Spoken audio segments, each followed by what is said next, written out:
జగన్మోహన్ రెడ్డి గారు మాట్లాడుతా చంద్రబాబు నాయుడు గారు చెప్పినటువంటి 1-2 పథకాలు చెప్పమంటా ఉన్నారు. నేను ఆయన చెప్తా ఉన్నా, నువ్వు హెలికాప్టర్లో తిరగకుండా భూమి మీద తిరిగితే ఈ చుట్టుపక్కల ప్రాంతంలో 24,000 కిలోమీటర్ల సిమెంట్ రోడ్లు ఎవరేశారు? మీరేశారా? ఒకటి. రెండోది, పట్టిసీమ 2014-19లో గవర్నమెంట్లోకి వచ్చిన మొదటి సంవత్సరంలో ఒక ఫాస్ట్గా అయ్యే విధంగా ఈ చుట్టుపక్కల రైతాంగం అంతా వాళ్ళకి మంచి జరగాలనేటువంటి ఉద్దేశంతో చేసిన ప్రాజెక్టు. అది ఎవరు కట్టారు? మీరు కట్టారా?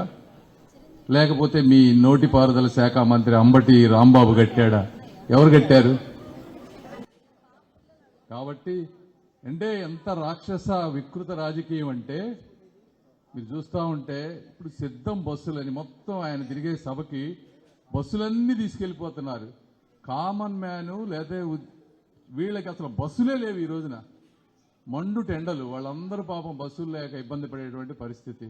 శవ రాజకీయాలు, ముసలా వాళ్ళందరూ పింఛన్లు లేక ఇట్లాంటి వికృత రాజకీయం చేస్తున్నటువంటి జగన్మోహన్ రెడ్డి గారిని ఈ చుట్టుపక్కల మీరందరూ కూడా కష్టపడి ఈ చుట్టుపక్కల ఆయన లేకుండా చేయాలని మనస్ఫూర్తిగా కోరు. నేను మాట్లాడాలంటే 1 గంట మాట్లాడతాను, కానీ ఏమనుకోవద్దు, 2 ముక్కలు మాట్లాడమన్నారు కాబట్టి మాట్లాడి పెట్టే. Thank you. నా భర్త చనిపోయాడండి, పింఛన్ ఆపేసేసాడు జగను. సైక్యం నాకు పింఛన్ రాకుండా చేశాడండి. పింఛన్ వచ్చేలా చేయండి, మీరు గెలవాలని ఆ దేవుణ్ణి ప్రార్థిస్తున్నాను. జగన్ పోవాలి. మేము చిన్నప్పటి నుంచి ఎన్టీఆర్నే నమ్ముకొని ఉన్నాం. ఆయనే మాకు భిక్ష, దేవుడు ఇచ్చిన ఆయన దేవుడు. తెలుగుదేశం రావాలని కోరుకుంటున్నానండి. జై తెలుగుదేశం, జై తెలుగుదేశం.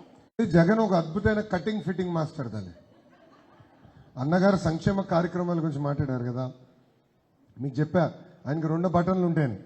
ఒక బటన్ నొక్కితే 100 రూపాయలు 10 రూపాయలు పడుతుంది, ఇంకో బటన్ నొక్కితే 100 రూపాయలు పోతుందని.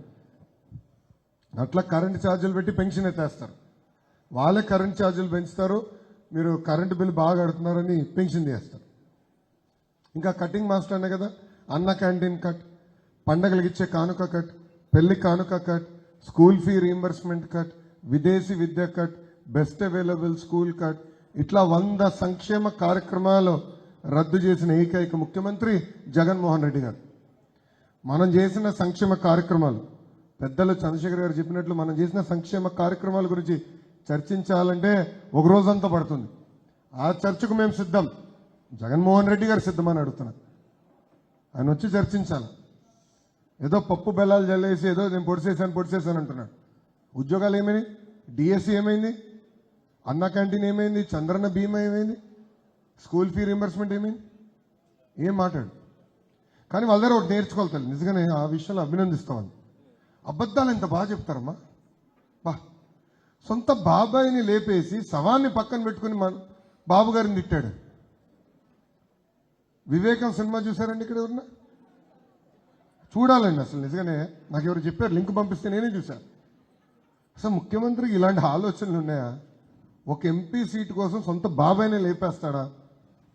ఎంత అన్యాయం చూడండి. ఆ రోజు బాబాయిని చంపారని ఆయన తెలుసు, వాళ్ళ అవినాష్ రెడ్డి వాళ్ళ బంధువు చంపారని తెలుసు. కానీ సాక్షిలో హాఫ్ పేజో ఫుల్ పేజో బాబు గారి చేతుల్లో గొడ్డలు పెట్టి ఈయన నరికినట్టు చూపించారు. నారాసుడు రక్త చరిత్ర అన్నారు. నిజంగానే అబద్ధాలు చెప్తాం వాళ్ళ దగ్గర నేర్చుకోవాలి. వాళ్ళకి అవార్డు ఇవ్వచ్చు, భాస్కర్ అవార్డు. సినిమా పేరు మర్చిపోయినా. బ్రహ్మానందం గారు ఇస్తారు భాస్కర్ అవార్డు, ఆస్కర్తో పోటీ పడుతుంది. భాస్కర్ అవార్డు ఇవ్వచ్చు. అరగంట అంబట్టికి, బెట్టింగ్ స్టార్ అనిల్ యాదవ్కి, వాళ్ళకి ఇవ్వచ్చు. అంటే అబద్ధాలు ఎంత బాగా చెప్తారు. అట్లనే 2019లో అబద్ధాలు చెప్పి ఊరికి ఒక అబద్ధం చెప్పి గెలిచి వచ్చిన తర్వాత ఈరోజు పరదాలు కట్టుకుని తిరుగుతున్నారు ముఖ్యమంత్రి. దయచేసి గుర్తుపెట్టుకోండి. అమ్మ, పెన్షన్ విషయం వదిలేయండి. గతంలో ఏ నిబంధనలు అయితే పెట్టాము, ఒక అర్హులు గుర్తించడానికి ఒక సిస్టమ్ పెట్టాం. అదే విధానం మేము కొనసాగిస్తాం. వీళ్ళు తీసుకొచ్చిన కొత్త విధానం పక్కన పెట్టేస్తాం. Thank you.